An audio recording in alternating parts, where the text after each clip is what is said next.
Hello students, good morning. How are you all? Now today we are going to start your second chapter, the Delhi Sultanate. So open your textbook on page number 8. The Delhi Sultanate. Delhi has been a center of Indian politics since ancient times. Delhi was an important center of trade and commerce during the reign of Tomar and Chauhan Rajputs in the 12th century. The Delhi Sultanate was established in the early 13th century. The rulers who ruled over the vast area of North India between 1206 AD and 1526 AD are known as Sultan, and the reign is known as Delhi Sultanate. These rulers were originally of Turkish and Afghan origin. तो पुराने काल में प्राचीन काल से ही दिल्ली राजनीति का केंद्र रहा है। जो दिल्ली है वो राजनीति का केंद्र रहा है, पॉलिटिक्स का।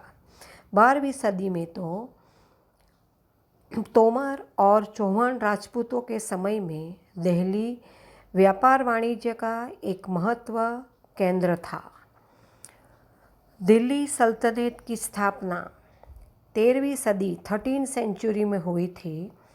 1206 से 1526 एडी में उत्तर भारत के विशाल क्षेत्र पर राज करते थे, उसको सुल्तान कहते थे और उसके शासनकाल को दिल्ली सल्तनत।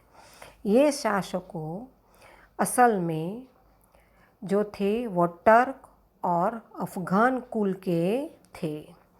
During these 325 years, total 5 dynasties came to power in Delhi Sultanate, including the Slave dynasty, the Khilji dynasty, the Tughlaq dynasty, Sayyid dynasty, and Lodi dynasty. Along with Delhi Sultanate, we will also study about Vijayanagar and Bahmani empires in this lesson. सो इन 325 वर्ष में कुल 5 dynasties वंशज दिल्ली सल्तनत में शासन करने आए। उसमें कौन कौन से थे? तो slave dynasty, Khilji dynasty, Tughlaq dynasty, Sayyid and Lodi dynasty शामिल थे। दिल्ली सल्तनत के साथ हम ये लेसन में विजयनगर और बहमनी साम्राज्य के बारे में भी पढ़ेंगे। The rulers of the Delhi Sultanate. The first is the Slave dynasty, 1206 AD to 1290 AD. In 1192 AD, in the Second Battle of Tarai, Sihabuddin Ghori won a decisive victory over Prithviraj Chauhan and laid the foundation of Delhi Sultanate. After the death of Muhammad Ghori, his slave Qutbuddin Aibak became the first Sultan of Delhi Sultanate. During his reign of only 5 years, he tried to retain the Sultanate power. He fell from the horseback while playing polo and died in 1210 AD. तो 1192 AD में तराई के दूसरे युद्ध में सिहाबुद्दीन घोरी ने पृथ्वीराज चौहान को हराया और उसी समय दिल्ली सल्तनत की स्थापना की। मोहम्मद घोरी की मृत्यु के बाद उसका जो गुलाम स्लेव कुतुबुद्दीन ऐबक दिल्ली सल्तनत का पहला सुल्तान बना। उनका शासन सिर्फ 5 साल तक का था। उसी समय में उसने सल्तनत के पावर को रिटेन रखा, प्रयत्न किया, उसको संभाल के रखने का प्रयत्न किया। इन 1210 में पोलो की रमत खेलते, वो एक खेल है पोलो, जब वो खेलते समय वो घोड़े पे से गिर गया और उसकी मृत्यु हो गई। After his death his slave as well as his son in law Iltutmish came to the power. He establish चर्चल गानी, that is a force of 40 Turkish nobles to make Sultanate supreme. He shifted the capital from Lahore to Delhi. Iltutmish is considered to be the true founder of the slave dynasty. Iltutmish did not find any of his sons deserving the position of the Sultan, so he declared his capable daughter Razia Sultan as his successor. तो कुतुबुद्दीन ऐबक के मृत्यु के बाद उसका जो गुलाम slave था वो था उसका दामाद इल्तुमिश। वो गद्दी पे आया। उसने चहलगान की स्थापना की जिसमें उसने 40 टर्किश अमीरों के दल को फोर्स की रचना की ताकि वो सल्तनत को सर्वोपरि सुप्रीम बना सके। उसने अपनी राजधानी को शिफ्ट किया लाहौर से दिल्ली। इल्तुमिश को स्लेव डायनेस्टी का सच्चा स्थापक माना जाता है। वो अपने एक भी बेटों को सुल्तान बनाने के काबिल नहीं समझता था, इसीलिए उसने अपनी होशियार और काबिल लड़की थी रज़िया, उसको उसका उत्तराधिकारी यानी सक्सेसर घोषित किया। Shortly after the death of Iltutmish, his daughter Razia ascended the throne of Delhi. She was the first woman ruler to ascend the throne of Delhi. Minaz-e-Siraz, a historian of that time, also admitted that Razia was more capable to become sultan as compared to her brothers. Yet, it was difficult to gain recognition as a woman ruler. Even the courtiers were not willing to accept her as an independent ruler. तो थोड़े समय के बाद इल्तुमिश की मृत्यु हुई और उसके बाद रज़िया ने दिल्ली की गद्दी पे आ गई। रज़िया पहली स्त्री थी दिल्ली सल्तनत पर राज करने वाली। यही महिला थी। मिनाज़-ए-सिराज जो एक हिस्टोरियन था उस समय का, उसने स्वीकार किया है कि रज़िया उसके सभी भाइयों की तुलना में बहुत काबिल और होशियार थी। उसके बावजूद एक महिला को शासन करते देखना स्वीकारना मुश्किल था। Her rule came to an end because of greed for power of the nobles and the ongoing rebellions. The state was in turmoil for 6 years after her death. The nobles enthroned Iltutmish's son, Nasiruddin, on the throne of Delhi. He ruled for 21 years. After his death, Ghiasuddin Balban came to the throne. He destroyed the Chahalgani force and overthrew the grip of the nobles from the regime. He strengthened the king's position. Balban was a patron of literature and art.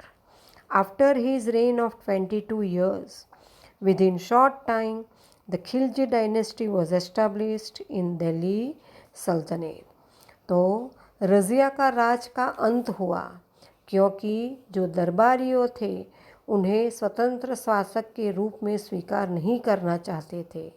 अमीरों की सत्ता लालसा और विद्रोही के कारण रज़िया के शासन का अंत हुआ। रिबेलियन विद्रोही के कारण रज़िया के अवसान बाद 6 साल तक राज्य में टर्मोइल अंधाधुंधी चली। जो नोबल्स अमीरों थे वो इल्तुमिश के पुत्र नसीरुद्दीन को दिल्ली की गद्दी पे बिठाया। उसने 21 साल तक राज किया। उसके बाद गियासुद्दीन बाल्बन गद्दी पे आया। उसने चहलगान दल का नाश किया और नोबल्स जो अमीरों की पकड़ को ढीला किया। राजा का जो स्थान था उसे मजबूत किया। बाबर जो था वो कला और साहित्य का चाहक था, पोषक था। 22 साल के शासन ने कुछ समय बाद खिलजी वंश की स्थापना दिल्ली सल्तनत में हुई। तो अब खिलजी डायनेस्टी वो 1290 से 1322 AD तक। The rule of Khilji dynasty started with the ruler Jalauddin. After 6 years' rule of Jalauddin, ambitious Sultan Alauddin came to the throne of Delhi. He expanded his empire by conquering North India, Gujarat and South India. He started the system of keeping permanent army in Delhi. He introduced the system of mark, dag, face, chehra for distinctive identification of army and soldiers. तो Khilji dynasty में जलाउद्दीन के शासन से ही खिलजी वंश की शुरुआत हुई। जलाउद्दीन के 6 साल के शासन के बाद जो एम्बिशियस यानी जो महत्वाकांक्षी अलाउद्दीन दिल्ली की गद्दी पे आया, उसने उत्तर भारत, गुजरात और दक्षिण भारत पर विजय प्राप्त की और अपने साम्राज्य को बढ़ाया। उसने दिल्ली में स्थायी सेना यानी कि परमानेंट आर्मी की शुरुआत की। उसने सैन्य के घोड़े और सेना की विशिष्ट पहचान के लिए मार्क यानी दाग और फेस यानी चेहरे की सिस्टम की शुरुआत की। इसके अलावा उसके शासन में he also made administrative reforms like price regulation, market, turn your page, next page number 9, market control and hoarding regulation. After the death of Alauddin Khilji, the state was in turmoil. Ghiyasuddin Tughlaq was one who ended the Khilji dynasty and started the Tughlaq rule from the throne of Delhi. तो इसके अलावा उसने शासन में बदलाव लाए, जैसे price regulation, भाव का नियंत्रण, मार्केट कंट्रोल, बाज़ार पे नियंत्रण और होर्डिंग रेगुलेशन जो संग्रहखोरी थी उसके ऊपर कड़क नियम लागू किए। अलाउद्दीन खिलजी के अवसान के बाद राज्य में बहुत अंधाधुंधी हुई। खिलजी वंश का अंत करके दिल्ली की गद्दी पे तगलक वंश के शासन की शुरुआत करने में गियासुद्दीन तगलक का हाथ था। तो now after Khilji dynasty, Tughlaq dynasty came on the throne of Delhi. Now Tughlaq dynasty 1320 AD to 1414 AD. During the Tughlaq dynasty, Muhammad bin Tughlaq was one of the most talented sultan. He implemented some scheme during his rule including relocation of the capital from Delhi to Daulatabad, symbolic currency experiment, etc. Most of the schemes failed due to lack of practicality as well as lack of planned implementation. Hence, these schemes have gone down in the history as eccentric schemes. तो तगलक वंश के दरमियान मोहम्मद बिन तगलक जो एक बहुत talented प्रभावित सुल्तान थे, उसने उस समय में बहुत सारी योजनाएं रखी, जिसमें से एक थी राजधानी दिल्ली को दौलताबाद में स्थानांतर किया। दूसरा था सिंबॉलिक करेंसी एक्सपेरिमेंट, प्रतीक मुद्रा का प्रयोग जैसी योजनाएं उसने शामिल की।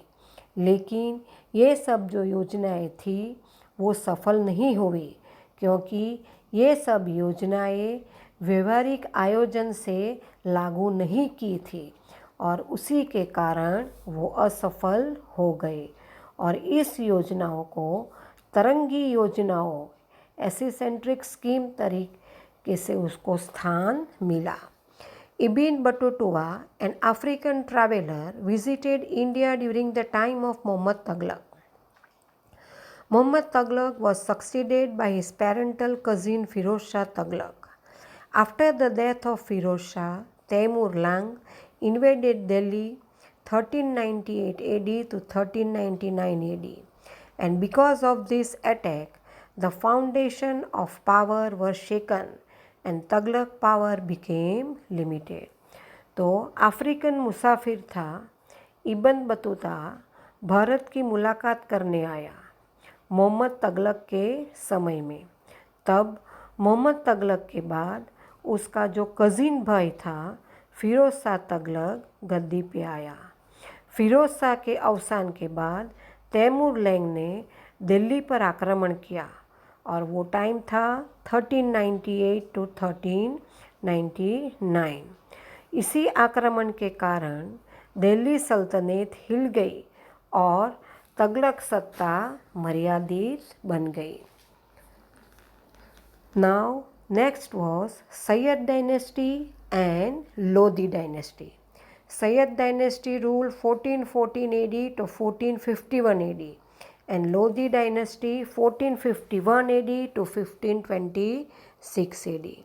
After the end of Tughlaq dynasty, Khizr Khan established the Sayyid dynasty. After the Sayyid dynasty, Bahlol Lodi established the Lodi dynasty.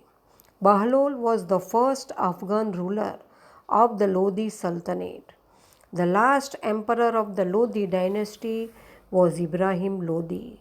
He was defeated by Babur in the first battle of Panipat in 1526 AD and Sultanate era came to an end and Mughal rule started.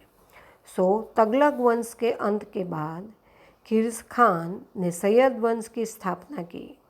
Syed वंश के बाद बहलोल लोदी ने लोदी वंश की स्थापना की।